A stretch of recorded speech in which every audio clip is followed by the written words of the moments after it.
What is up, guys? This is pretty much a kind of a techish video that I wanted to do because this is kind of what I have in terms of recording, in terms of everything.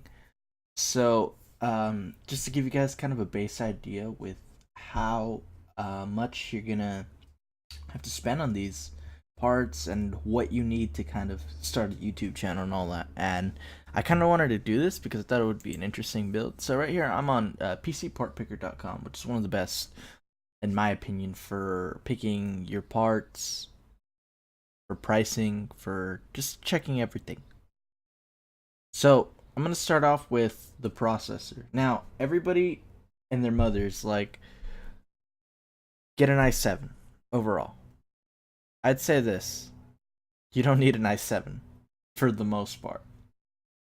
Now, if you're looking to straight game, looking to straight do just basic tasks like going on the internet, game, and just overall, just nothing really extra. I mean, the occasional YouTube video. Then you can go ahead, my opinion, you can go ahead and either pick up an i5 6500 or an i5 7500. Now, there really is no, like, in terms of performance, there's not a huge difference between the 6500 and the 7500. It's probably like maybe a 3 to 7% jump in performance between a 6500 and a 7500 overall. But honestly, if you can get pretty much any Skylake or KB Lake variants, it'd be nice. In terms of if you want more cores, then I would recommend the R5 1600 or the 1600X because you're getting 6 cores and 12 threads, and its gaming performance is pretty okay as well. Now, in terms of like Intel versus AMD, I'm not gonna get into that. It's whatever, and I'm gonna take a quote here from other tech tubers. It's whatever's on sale and whatever works for you at the time is what you're gonna get in the end. Because you can have the argument that, oh, AMD's cheaper than Intel's better, and yeah, Intel's better at in the single core performance where it matters in terms of gaming. So for single core performance, straight up, just get an i5. If you want really good multi core performance, like, and you want something that you can game on and stream, get an R5 series chip. An i5 series is okay for streaming. Me personally, I can attest to that because I've streamed a lot on my computer, which has an i5 6500, which is pretty much this. What else? All right, so let's go on to the cooler. Now, I don't use an aftermarket cooler. I use the stock Intel cooler because I have no reason to overclock. Heck, I don't even think I can overclock with this chip. I think I can through the motherboard, but I don't want to send more voltage through my CPU socket because I could just. But anyway, if stock cooler's okay, if you can get a 212 or a T2 or something, you'll be good. It really doesn't matter. You don't need to spend like $85 on a top of the line liquid cooler. Oh, you know, it's just like one of those things. Now for the motherboard, usually I would recommend micro ATX boards in terms of freaking,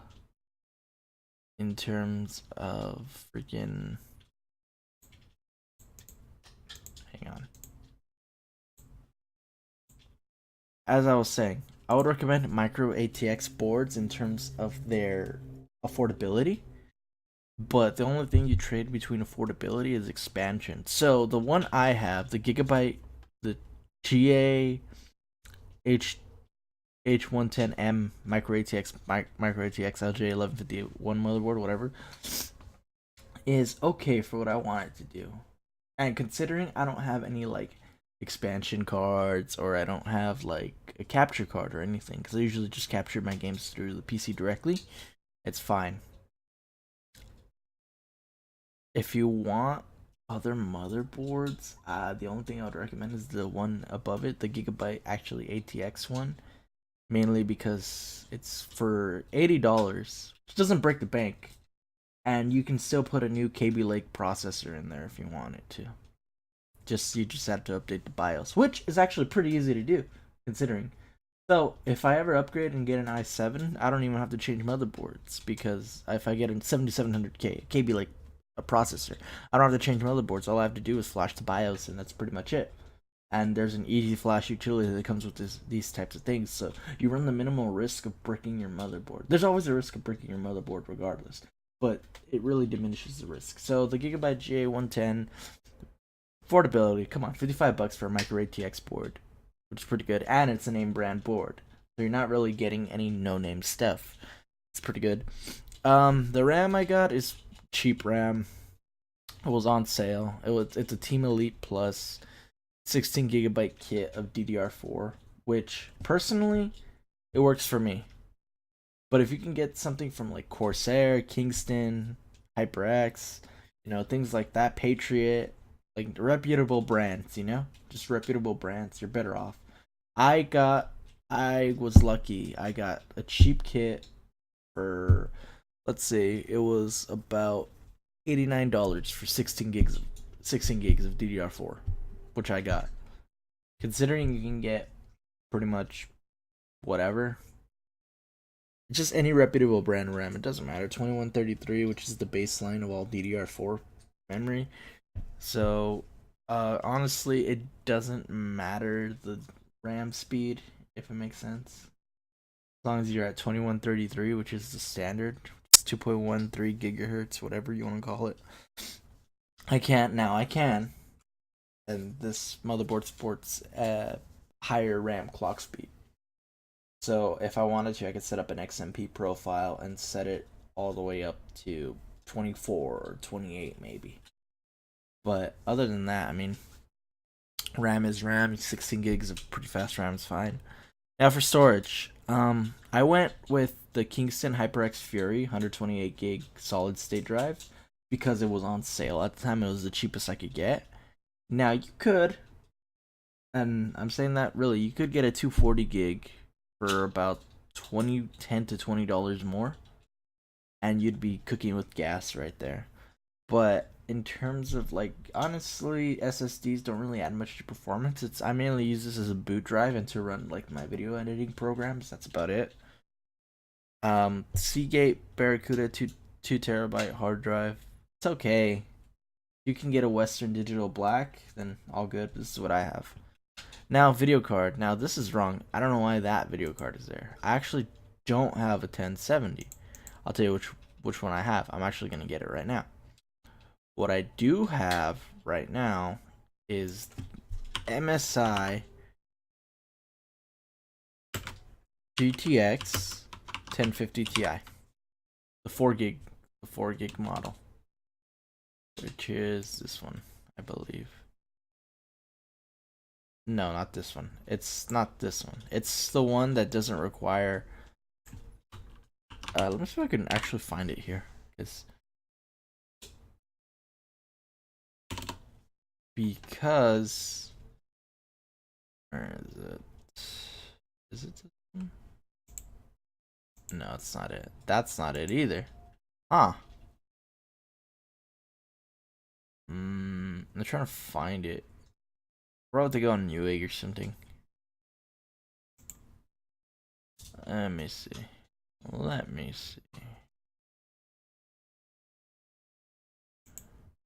That's not it either. Low profile one is not the one I have. Are you kidding me? Like, they don't have that one? What? It's not it either. It's not the one with the twin froze. Okay, so it's basically the MSI. It's this one. There we go. Yes, thank you. It's this one.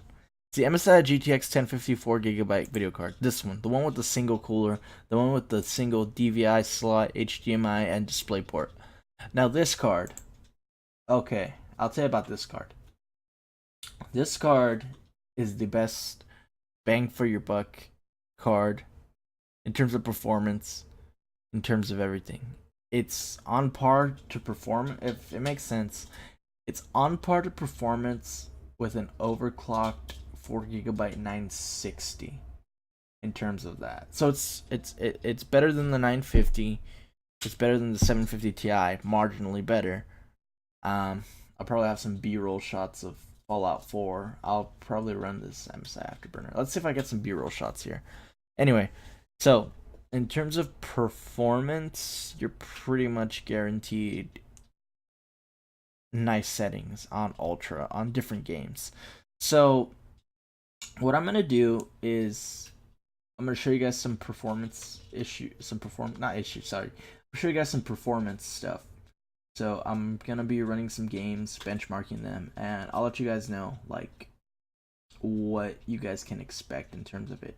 Now, mind you, I'm recording just directly from the PC, so your mileage may vary in terms of FPS. But other than that, I mean, you're pretty much good to go. Now, while I record these, I'm gonna go on. Now, the next is the Corsair 200R ATX mid tower case. I don't have this one. I actually have the Corsair 100R with the window. Now, the 200R and the 100R, from what I've seen, correct me if I'm wrong, there's no difference between these two. Really isn't. So you can just get whatever you want and just focus on everything. Now, everything else, sorry. Pretty much any case you can get for cheap. And hang on. I'll be right back.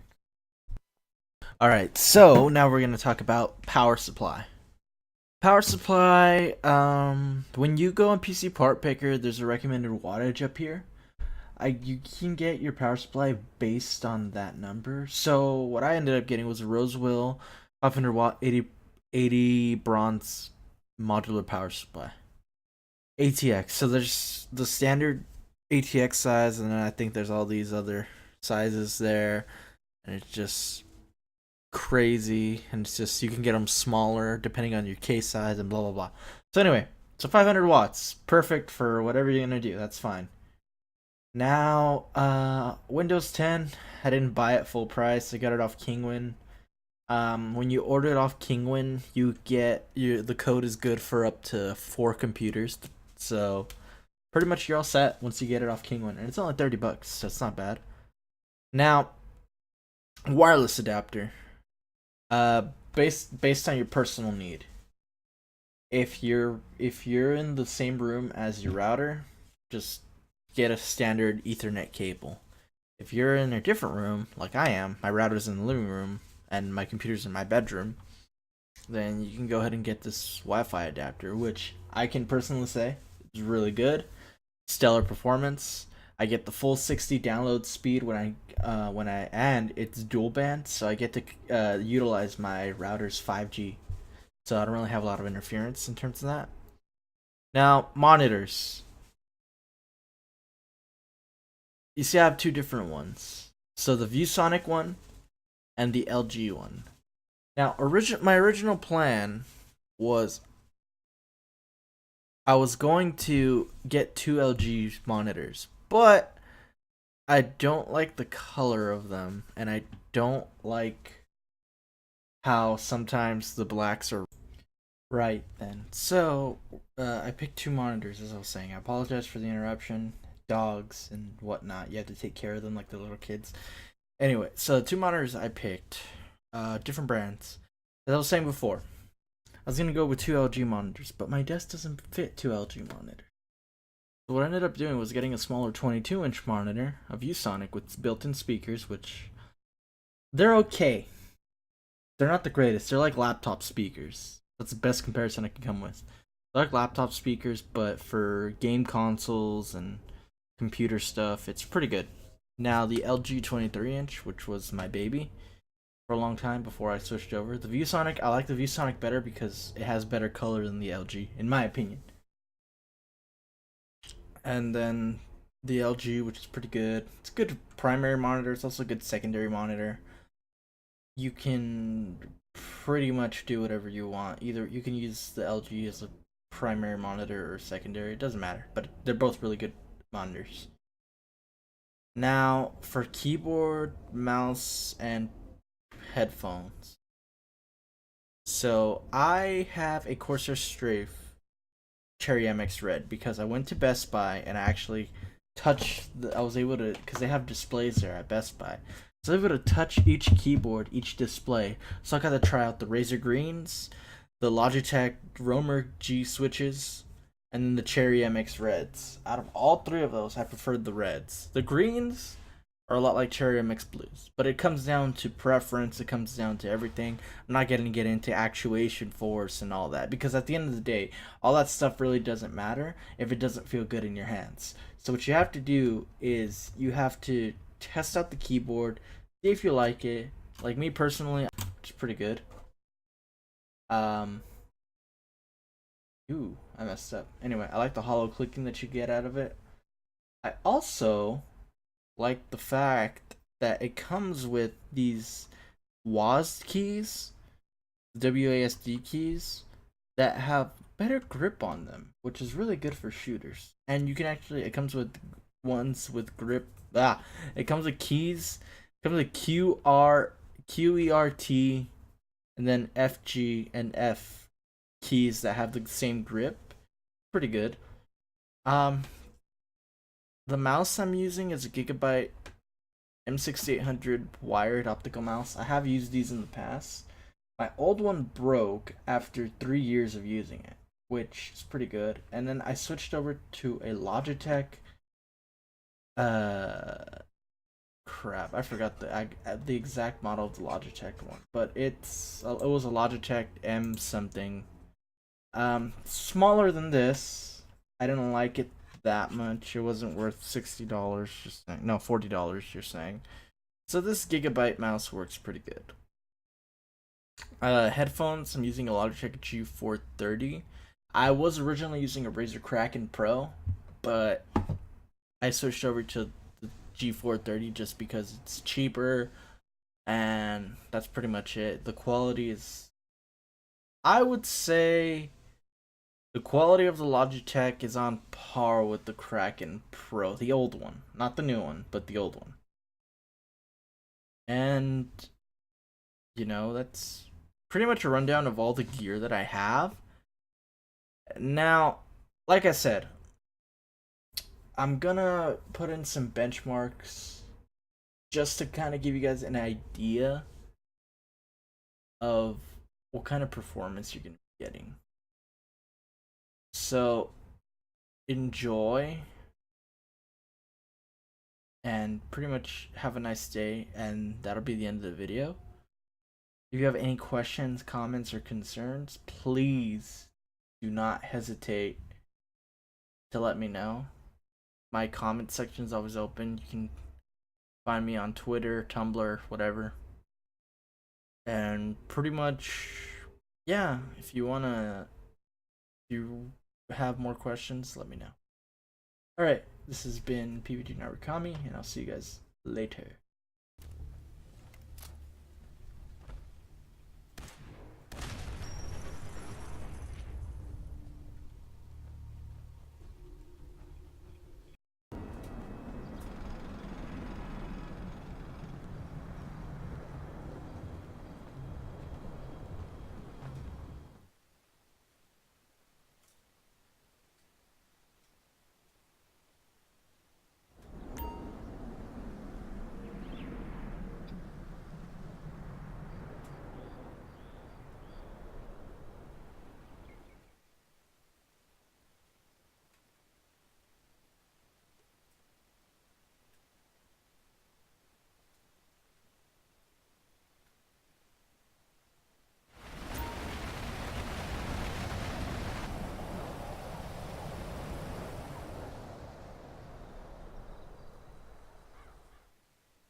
We're more in the